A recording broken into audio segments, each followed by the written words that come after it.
दिन 55 रुपए दर्जन के हिसाब से देता है ताकि उसे चवन्नी अठन्नी का हिसाब न करना पड़े। अंकल घर पे मेरे कजन आए हुए हैं, इसलिए अब से मेरे को 9 केले लेके जाने हैं। अरे सोनू बेटा, अगर तुम आज से रोज 9 केले लोगे, फिर अगले दिन वो 18, फिर 27, ऐसे तो तुम्हारा दर्जन वाला हिसाब ही नहीं बैठेगा। जरूर बैठेगा। अगर हम 9 और 12 को गुणा करें तो हमें मिलेगा कॉमन मल्टीपल, यानी ऐसा नंबर जो दोनों की टेबल में आता है। मतलब अगर मैं रोज 9 केले 12 दिनों तक लूँ तो वो 108 केले यानी 9 दर्जन के बराबर हो जाएंगे। अरे अगर 12 दिन बाद पैसे दोगे तो मेरा घर कैसे चलेगा?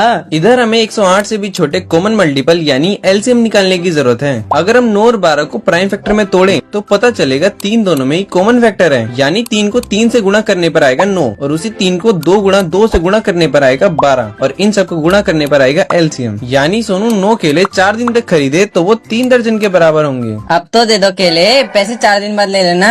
क्योंकि 108 और 36 दोनों ही 9 और 12 के कॉमन मल्टीपल है, यानी दोनों में ही 9 के प्राइम फैक्टर और 12 के प्राइम फैक्टर जरूर होंगे। लेकिन 36 में 3 कॉमनली यूज हो रहा है, इसलिए वो लोएस्ट कॉमन मल्टीपल बन गया, जो कि एलसीएम के सम में 9 और 12 को अलग अलग 3 से डिवाइड करने के बजाय एक ही 3 से डिवाइड करते हैं ताकि कॉमन फैक्टर साथ में ही मिल जाए।